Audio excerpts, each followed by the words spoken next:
सर्वांना हरिओम.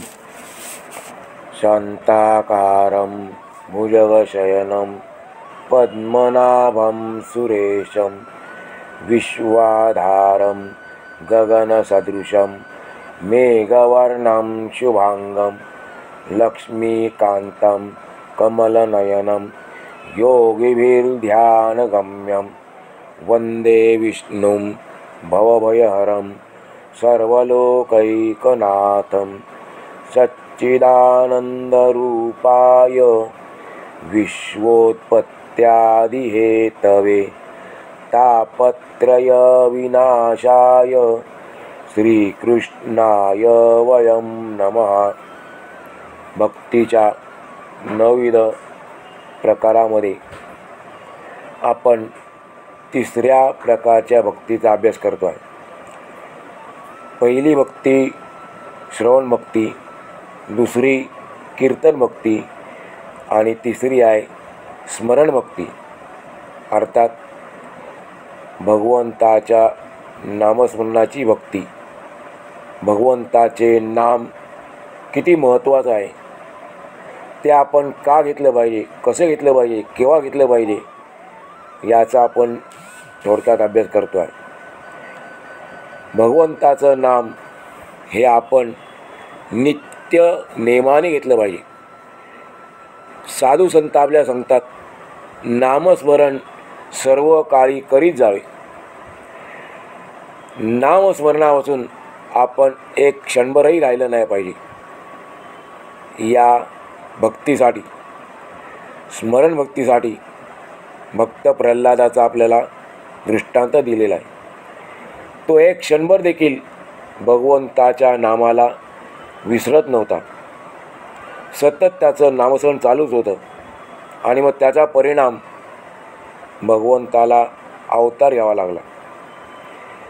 चरित्र, इतिहास सर्वांना माहिती आहे. सांगण्याचं तात्पर्य आहे की आपण भगवंताचे नाम घेतल्याशिवाय एक क्षणभरसुद्धा राहू नये. नित्य नेमाने आपण भगवंताचं नाम प्रातःकाळी, माध्यान्हकाळी, सायंकाळी, आनंदाच्या वेळी, पर्वकाळी, उत्सवकाळी, विश्रांतीकाळी, निद्राकाळी, सारांश सर्व काळी नाम जप करत जावे, नामस्मरण करावे. जप म्हणल्यावर आपल्या ठिकाणी हातात माळ पाहिजे असं काय नाही. जप घेताना आपल्या माळनेही चालेल, आपलं नामस्मरण चालू राहिलं पाहिजे. जाता येता उठता बसता कार्य करता नामजप करावा. बोलता चालता धंदा करता, खाता जेविता सुखी होता, नाना उपभोगिता नाम विसरू नये, असे हे नाम आहे. आपण सर्व काळ भगवंताचं नाम घेतलं पाहिजे. भक्त प्रल्हादच नाम घेत होता असं नाही. देवादिदेव महादेव यांनी देखील भगवंताचे नामस्मरण स्वीकारलेले आहे. त्यांच्या जीवनातला प्रसंग सर्वांना माहिती आहे. आपण उल्लेख देखील करतो बऱ्याच वेळेला. जेव्हा त्यांनी विष प्राशन केले तेव्हा त्यांचे दाह जो आहे तो भगवंताच्या रामाच्या नामानेच शांत झाला. वाल्या कोळ्यासारखा जो अत्यंत पापी, तो देखील नामस्मरणाने तरुण गेला. याबाबत हरिपाठामध्ये माऊली सांगता आपल्याला, पुराण प्रसिद्ध बोलिले वाल्मिक, नामे तिन्ही लोक उद्धरती. तिन्ही लोक हा शब्द महत्त्वाचा आहे. भगवंताच्या नामाने पृथ्वी, स्वर्ग आणि पाताळ हे तिन्ही लोक उद्धरून जातील. म्हणून आपण या नामस्मरणाला कधी सोडलं नाही पाहिजे. काळवेळ नाम उच्चारिता नाही. इकडे आणखी अभंग आहे माऊलींचा हरिपाठातला, काळवेळ नाम उच्चारिता नाही, दोन्ही पक्ष पाय उद्धरती.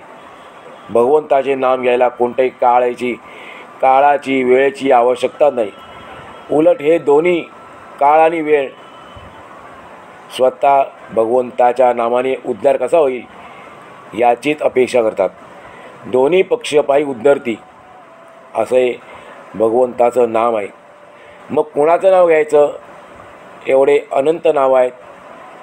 तर आपल्याला सांगितलं साधू संतांनी की आपली ज्या देवावरती श्रद्धा आहे त्याचं आपण नाव घ्यायचं. जो आपला उपास्य देव आहे, आवडता देव आहे, त्याचं नाव घ्यायचं. मग कोणाचं राम असेल, कोणाचं कृष्ण असेल, कोणा शंकर असेल, कोणा दत्त असेल, कोणाचं देवीचं असेल, पण आपण त्या आपल्या उपास्य देवतेचं नाव घेतल्याशिवाय राहायचं नाही.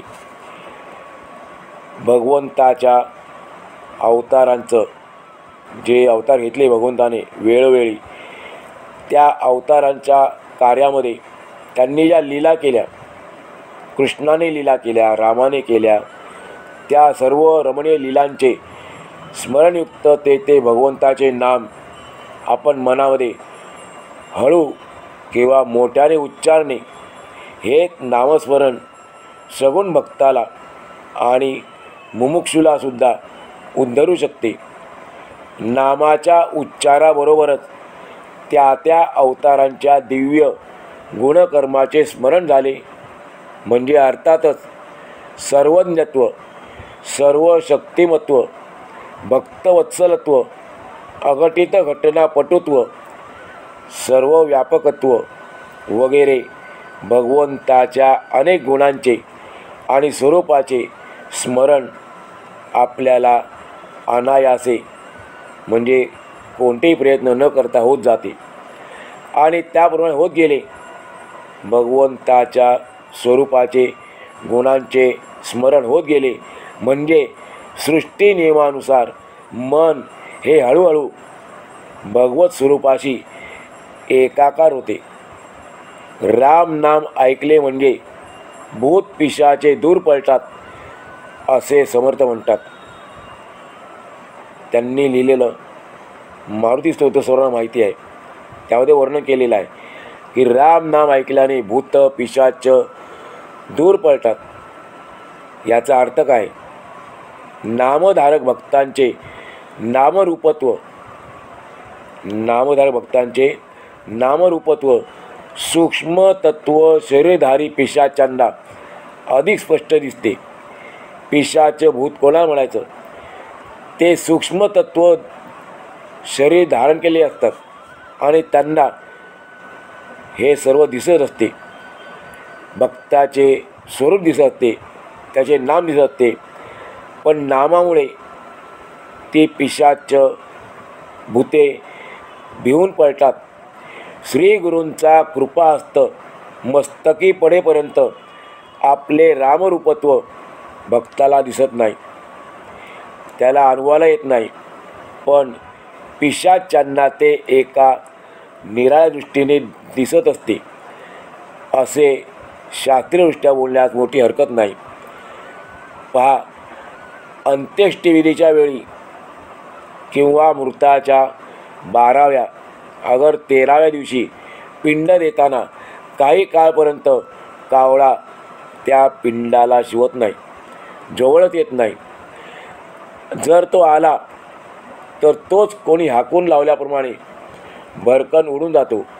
कोणी हाकलत नाही पण जवळ आला तरी ते शिवत नाही, पिंडाला स्पर्श करत नाही, तो जवळ येऊन देखील उडून जातो. मग त्यावेळेला मृताच्या मनातील हेतू नातेवाईकांनी उच्चारून ते पूर्ण करण्याचे अभिवचन देता क्षणी कावळा येऊन तो पिंड घेऊन जातो. आपल्याला माहिती आहे, कावळा जवळ येऊन देखील उडून गेला तर मग आपण म्हणतो की काही इच्छा बाकी राहिली. मग नातेवाईक म्हटलं की आता मी इच्छा पूर्ण करेन, मग लगेच कावळा शिवतो. याचा अर्थ काय? यातलं रहस्य काय? इंगित काय आहे? कावळा का शिवतो अशा वेळेला? वचन दिल्यानंतर ज्या मृत जीवाच्या नावाने ते पिंड ठेवण्यात येतात तो जीवात्मा लिंग ध्याने छायारूपाने ते उभा असतो, सूक्ष्म उभा असतो आणि तो आपल्या मनातील हेतू कोणीतरी उच्चारेपर्यंत कावळ्याला पिंड शिवू देत नाही. तो सूक्ष्म देहधारी छायापुरुष त्या कावळ्याच्या तीक्ष्ण दृष्टीला दिसतो, आपल्या दिसत नाही. कावळ्याची दृष्टी तीक्ष्ण आहे, त्याला तो दिसतो आणि मग मृत माणसाची इच्छा अपूर्ण राहिली तर तो जो सूक्ष्म देहधारी आहे छायापुरुष तो त्या कावळ्याला जवळून देखील हुसकावून लावतो. मग इष्टहेतुपूर्तीचे वचन मिळतात. आपल्या मनात इच्छा पूर्ण करणार असे वचन दिल्यानंतर मग तो पिंडीतील सूक्ष्म भाग रसाकर्षण करून, म्हणजे स्थूल अन्न सूक्ष्म देहधारी जीवाला खाता येत नाही, पण ते मात्र कावळा खाऊन जातो. तो निघून गेल्यानंतर तो जो सूक्ष्म देहधारी छायापुरुष आहे तो तिथून निघून गेल्यानंतर कावळे येतात आणि यथेष्ट खातात. याचप्रमाणे नामधारकाच्या जवळील राम किंवा त्याच्या चित्ताला प्राप्त झालेले रामरूप सूक्ष्म देहधारी पिशाच्याला किंवा अमंगल विचाराकृतीरूपी पापांना अगर विघ्नांना असह्य होऊन ती सर्वजण 12 वाटा पळ काढतात. नामस्मरणाबद्दल जेवढी भक्ताची आस्था वाढत जाईल, प्रेम वाढत जाईल, तेवढी देवमाणूसपणाची चिन्हे त्याच्या ठिकाणी अधिक दिसू लागतात. राम प्रत्येक नामाबरोबर अधिकाधिक आपल्या अंतःकरणात स्फुरू लागतो. म्हणून सगुण भक्ताने भगवंताच्या अवताराचे स्मरण करावे आणि निर्गुण उपासकाने निर्गुण सच्चिदानंद स्वरूपाचे स्मरण करावे. निर्गुणच नव्हे तर सगुण ध्यान धारणेलासुद्धा सर्वांना सारखी सोय मिळत नाही. म्हणून प्रभूच्या चरणकमलांचे प्रथम स्मरण किंवा ध्यान करण्याचा आपण परिपाठ ठेवावा. हे सुद्धा ज्याला कठीण वाटत असेल किंवा थोडेही एकाने चित्त एकाग्र करण्याचा प्रयत्न करून होत नसेल, त्याला सवड नसेल, तर त्याने भगवंताच्या अनेक लीलांचे स्मरण चित्तवृत्ती हव्या तशा खेळाव्यात. त्यामध्ये विरोध करू नये, विरोधाचे काही कारणच नाही. म्हणून नाम अखंड स्मरावे, रूपमनी आठवावे असे आपल्याला समर्थांनी सांगितलेच आहे. तशा प्रकारे कीर्तीच्या स्मरणाचा छंद चित्ताला लागण्यासाठी भगवत गुणानुवाद ग्रंथांची पारायणे नित्य करीत जावे. ज्या ग्रंथामध्ये भगवंताच्या गुणाचं वर्णन केलेलं असेल त्या ग्रंथाचा आपण नित्य पारायण करीत जावे. पण माणसं अशी आहेत, त्यांना बरोबर पळवाटा सापडतात. ते म्हणतात की अहो, ते म्हणतात भगवंताचं नाव घ्या, नाव घ्या, नाव घ्या, स्मरण करा, आम्हाला इथे मरायला फुरसत नाही. बरेच असे म्हणतात मरायला फुरसत नाही, तुमच्या देवाचं नाव कधी घेऊ, तुमच्या देवाचं, त्यांचा देव नाहीच आहे. परंतु एक वेळ अशी असते की त्यावेळेला आपण घेऊ शकतो, पण आवड पाहिजे आपल्या मनामध्ये. रोज रात्री जेवणानंतर घरातील सर्व लहान मोठ्या मंडळींबरोबर भगवत कथा श्रवण पठणामृत सेवन करण्याची पूर्वी पद्धत होती. त्यावेळेला सर्व लहान थोर मंडळी भगवंताच्या कथेचं, चरित्राचं, लीलांचं पठण करायचे, इतर लोक ऐकायचे. पण आता आमची जुनी रीत लुप्त होत चाललेली आहे. हे बरे नाही. त्यामुळेच आपल्याला अनेक दुःख, अनेक संकट सहन करावी लागतात. नामस्मरणाच्या समासामध्ये समर्थांनी डाल बोलामध्ये सांगितले आहे की सहस्त्र नावांमध्ये कोणी एक, म्हणता होतसे सार्थक, नामस्मरता पुण्यश्लोक होतसे सोये. म्हणजे राम, कृष्ण, दत्त यांचे उपासक जे लोक आहेत ते आपापल्या प्रिय अशा विशिष्ट नामाच्या मंत्राचेच महात्म्य अधिक गातात. त्यामुळे नवख्या किंवा अपरिपक्व बुद्धीच्या मुमुक्षाला भ्रम पडतो. पण खरं ते भ्रम पडण्याचे कारण नाही.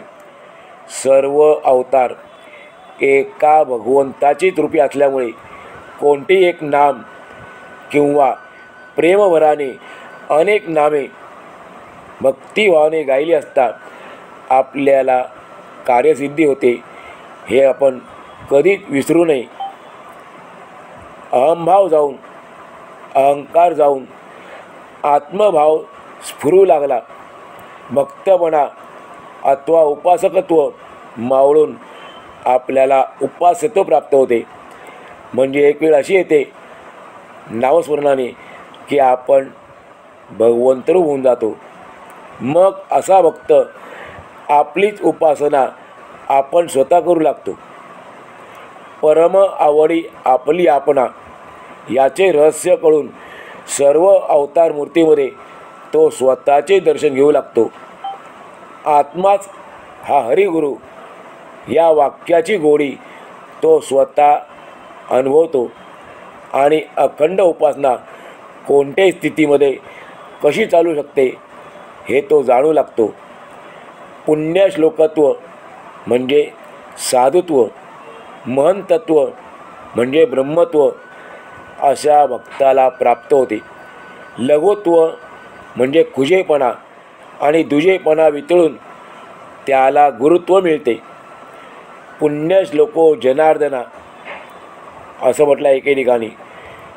पुण्यश्लोक म्हणजे तो जनार्दनच होतो.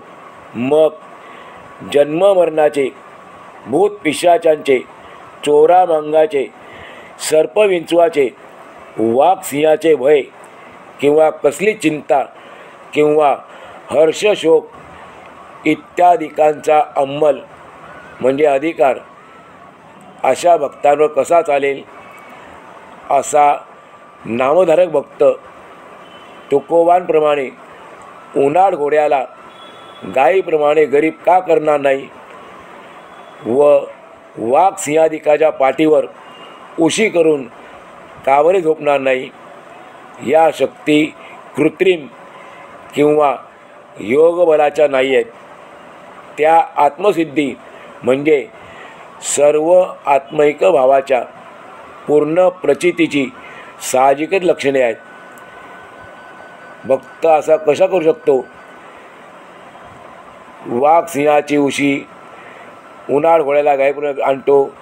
याचं एक कारण त्याची भावना सर्व ठिकाणी सर्वत्र भगवंतच आहे अशी झाली असते. त्यामुळे त्याला शक्य होते. नामस्मरण सारे पुरे बांधल्याची साक्षी हीच आहे. एक प्रसंग आहे जगरूंच्या जीवनातला, तुकोबांच्या जीवनातला. ते एकदा वाटेने चालले होते. ते चिमण्यांजवळ पोचले तेव्हा त्या भूर दिशी उडून गेल्या. प्रसंग नीट ऐकूया आपण. तुकोबा वाटेने जात असताना चिमण्या चाणा वेचत होत्या, दाणा वेचत होत्या. तिथे पोचले पण त्यावेळेला त्या भूर दिशी उडून गेल्या. तेव्हा सर्वव्यापी विठ्ठल स्वरूपाशी आपले तादात्म्य, एकरूपता पूर्णपणे बांधलेली नाही असे त्यांना वाटले आणि ते दुःखी झाले. सामान्य आत्मानुभवाने त्यांची तृप्ती होईना व ते व्यंग, तो दोष काढून टाकण्याची त्यांनी इष्ट आणि थोर आकांक्षा धरली. त्यानंतर त्यांची अशी एक स्थिती आली की त्यांनी ती वर्णन केली अभंगामध्ये. ते म्हणतात आपल्याला, चित्त शुद्ध तरी शत्रुमित्र होती, व्याघ्रही न खाती सर्पतया. आपलं चित्त जर शुद्ध असेल, पवित्र असेल तर आपले शत्रू देखील मित्र होतात. पुढे म्हणतात, व्याघ्रही न खाती सर्पतया. अशा माणसाला वाघ, साप काही करू शकत नाही. हे तत्त्व काही अमेरिकन तत्त्ववेत्ते आता जाणू लागले आहेत. पण आम्ही भारतीय मात्र तुका म्हणे विंचू सर्प नारायण, तुका म्हणे विंचू सर्प नारायण, वंदावे धरून शिवो नये. त्यांचा एक अभंग आहे की सर्व ठिकाणी भगवंत आहे, विंचवामध्ये आहे, सापामध्ये आहे, पण आपण जवळ जाऊ नये, त्यांना लांबून वंदन करावे. हे आपले तत्त्व आहे. परंतु जे पाश्चात्य तत्त्व आहेत ते जाणतात की आपलं चित्त शुद्ध असेल तर वाघ सिंह काही करू शकत नाही. सर्वसामान्य नीतियोजने पुढे करून आपण काय करतो, अशा रीतीने तुकोबांचे वचन पुढे करतो आणि आपण स्वतःलाच शाबासकी घेतो आहोत. वाघ सिंहाचे भय वाटणे किंवा मिरची तिखट वाटणे म्हणजे लागणे, हे आपल्या प्राणाचे क्षुधा तृषादी धर्म, तहान भूक इत्यादी धर्म जीव असेपर्यंत चालायचे, एवढेच आम्हाला ठाऊक आहे. सृष्टीचे नियम जे आहेत किंवा स्वाभाविक कायदे उल्लंघन करता येत नाही, इतके शब्द आम्हाला माहिती आहे. पण अग्निरूपी सखा माझा नारायण असे म्हणून अग्नीत प्रवेश करतात. अग्नी पण नष्ट होण्याचे वर्म जे आहे ते प्रल्हादासारखे दिव्य स्मरणभक्त करणाऱ्या भक्ताला झाल्यावर कसे करणार, तो प्रसंगाला माहिती आहे. आणि ज्यामुळे आपण होळीचा सण साजरा करतो तो त्या कारणाने प्रल्हादाला अग्नीची भीती वाटली नाही. तो म्हणायचा, अग्निरूपी माझा सखा नारायण, अग्नी माझा सखा आहे, नारायण आहे तो सखा आहे माझा, म्हणून त्याला भीती वाटली नाही. आणि तशी अद्वैत आणि अखंड स्मरणाची गुरुकिल्ली आपल्याला सापडली पाहिजे. आपण काय करतो, 3.5 हात देहधारी मी कसा आहे, 3.5 हात देहाचा आहे, अमुक असून एका नावाचा आहे, माझं एक नाव आहे, तो म्हणजे मी आहे असं आपण समजतो. परंतु नामस्मरणाने आपल्याला आत्मस्वरूप कळून येते. नामरूपात्मक सृष्टीला नाव आहे, सृष्टीला रूप आहे. ही जी सृष्टी आहे नामरूपात्मक, ही सृष्टी नसून परमात्म्याचे हे सर्व दृश्य स्वरूप आहे.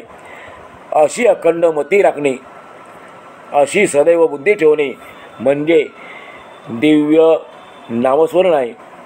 आणि आपल्या देहासहित प्रत्येक प्राण्यांच्या देहात हा असा सदाशिव म्हणजे नित्य सुखस्वरूपी भगवान पाहणे, याला म्हणतात स्मरणभक्ती. प्राणीमात्रेची सेवा करण्याचे व्रत धरणे, प्राणीमात्रांचे म्हणजे सर्व प्राण्यांची सेवा करण्याचे व्रत धरणे म्हणजेच खरी भगवंताची भक्ती करणे आहे. स्मरण रूपाने होणारी भक्ती, भगवंताच्या नामाने होणारी भक्ती ही उच्च भक्ती आहे. शिवपूजा रहस्य ते हेच आहे.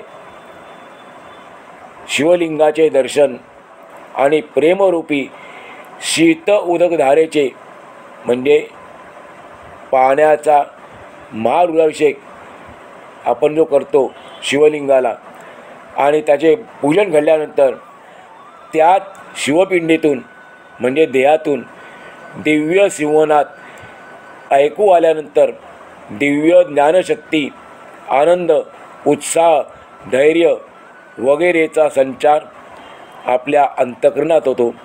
आणि मग देह हे देऊळ, आत्मा तो विठ्ठल असाच उद्गार नाव करणाऱ्या भक्तांच्या तोंडून बाहेर पडतो. आपल्याला एकदा स्मरणाची तंद्री लागली की स्मरण करण्याचा ध्येयभाव म्हणजे अगदी खरोखर हरपून जातो. म्हणूनच म्हटलं एके ठिकाणी, मन रामी रंगी रंगले, मन रामी रंगी रंगले, अवघे मनची राम झाले रे, असा ढेकर पूर्ण नामामृताचे भोजन केल्यानंतर येतो. म्हणजे ज्याने नामरूपी अमृताचं सेवन केलेलं आहे त्याची अशी अवस्था होते, त्याचं मन पूर्णपणे रामामध्ये रंगून जाते. म्हणून हे भगवंताचे नाम जे आहे ते सर्व काळी घेतलं पाहिजे. नारदांचे मुख्य साधन हेच आहे. राम नाम शंकरांना किती प्रिय आहे हे प्रसिद्धच आहे. हरीचे मंगल नाम, भगवंताचे मंगल पवित्र नाम जे स्वतः उच्चारतात आणि दुसऱ्याकडून करून घेतात त्यांच्यासारखे सौभाग्य म्हणजे भाग्यवान आणि कृतार्थ तेच आहेत असे शुकाचार्य परीक्षितींना सांगतात. नामस्मरणाने आपले सर्व कार्यभाग पूर्ण होतात. भगवान श्रीकृष्णाच्या पदकमलाचे अविस्मरण म्हणजे सतस्मरण हे सर्व पापांचा नाश करते, कल्याणाची वृद्धी करते, चित्ताची शुद्धी करते, परमात्म्याच्या ठिकाणी दृढ प्रेम उत्पन्न करते आणि वैराग्यासह ज्ञान विज्ञान देऊन जीवाला कृतार्थ करते. तुकोबासारख्या भगवतभक्तांनी नामाचा महिमा असाच सांगितला आहे. ते म्हणतात, मुखी नाम हाती मोक्ष, ऐसी साक्ष बहुतांची. याप्रमाणे शेकडो भक्तांचा हाच अनुभव आहे. भगवंताचं नाम घ्या आणि साक्ष म्हणजे मोक्ष आपल्याला मिळणार, रोकडा मोक्ष मिळणार अशी बहुतेकांची साक्ष आहे. हा सर्व संतांचा अनुभव सांगितला. अजून एक त्यांच्या अवघाची ओळ आहे. तुका म्हणे राम नामी, कृतकृत्य झालो आम्ही. भगवंताच्या स्मरणाने जीव भगवतरूप होतो. भगवंतही सांगतात, माझे स्मरण करणारे चित्त मत स्वरूप होते. भगवान श्रीकृष्ण सांगतात अर्जुनाला, माझे स्मरण करणारे चित्त मत स्वरूप होते, मला प्राप्त होते. म्हणून सर्व साधू संतांनी या तिसऱ्या भक्तीवर नामस्मरणावर मुख्य भर दिलेला आहे. कल्याणानाम निदानम कलिमलमतनम पावनम पावनानम असे भगवंताचे नाम आहे. नामचिंतन करता करता नामी म्हणजे देव प्रगट होतो असा संतांचा अनुभव आहे. नाम आठविता रूपी प्रगटमही झाला असे ज्ञानोबा माऊली म्हणतात. आणि एका जनार्दनी नाम नामी प्रगटे आत्माराम असे नाथांचे वचन आहे. या दोघांचाही हरिपाठ आहे. माऊलींचा आहे तसा नाथांचाही आहे. आणि दोघांनी आपापल्या हरिपाठामध्ये याचे महत्त्व आपल्याला पटवून दिले आहे. नामाचे महत्त्व, नामधरा कंठी सदा सर्व काळ म्हणजे कृपाळू कोवसा सुखाचा सागर करील उद्धार भाविकांची असे आपल्या सांगतात नामदेवराय. नाम घेता नये वीट, नाम घेताना वीट येत नाही असा जनाबाईंचा स्वानुभव आहे. नामे दोष जळती, नामे पापी उद्धरती, हेतू आले अनुभवा सत्य जीवा प्रत्यया. हा अनुभव कोणाचा आहे? सुरुवातीला जी वेश्याचा धंदा करणारी होती ती पुढे विठ्ठल चरणी लीन झाली अशा कानोपात्रेचा हा उद्गार आहे. नामाची या बळे न व्यूह सर्वता, कळी काळाच्या माथा सोटे मारू एवढा आपल्याला अधिकार प्राप्त होतो. वैकुंठीचा देव आणूया कीर्तनी, कीर्तनामध्ये स्मरण करून भजन करून आम्ही वैकुंठातला देव या ठिकाणी आणू असा ते आपल्या अधिकाराने सांगणारे आहेत सावतामाळी. असाल तेथे नामाचे चिंतन, याहून अनेक साधन नाही. हा अनुभव आहे सेनानावी यांचा. तुकारामाचा अभंग आपल्या माहीतच आहे. ते म्हणतात, ठाईचं बैसोनी करा एकचित्त, आवडी अनंत आळवावा. रामकृष्ण हरी विठ्ठल केशवा, मंत्रा जपा सर्व काळ. असा उघडा मंत्र सर्वांना सांगून तुकोबांनी सर्वांचा उद्धार केलेला आहे. याविण आणिक नाही पै साधन वा तसे या विठोबाची. या विणचा अर्थ आहे नामाशिवाय दुसरं कोणतेही साधन नाही. भजो रे भैया राम गोविंद हरी हाच कबीरांचा उपदेश आहे. सगुण निर्गुण यामधला नाम हा उत्तम साक्षी आहे आणि दोघांची आपल्या ज्ञानकुनीला एक दुभाषी आहे असे आपल्याला सांगतात संत तुळशीदास. अशा रीतीने मनुष्यजीवनामध्ये सर्वात उच्च भक्ती कोणती असेल तर ती स्मरण भक्ती आहे. आपणही या भक्तीचा नासो भक्तीचा अंगीकार करून आपल्या नरदेहाची सार्थकता करून घेऊया. आपण आज या ठिकाणी आजचं पूर्ण करू.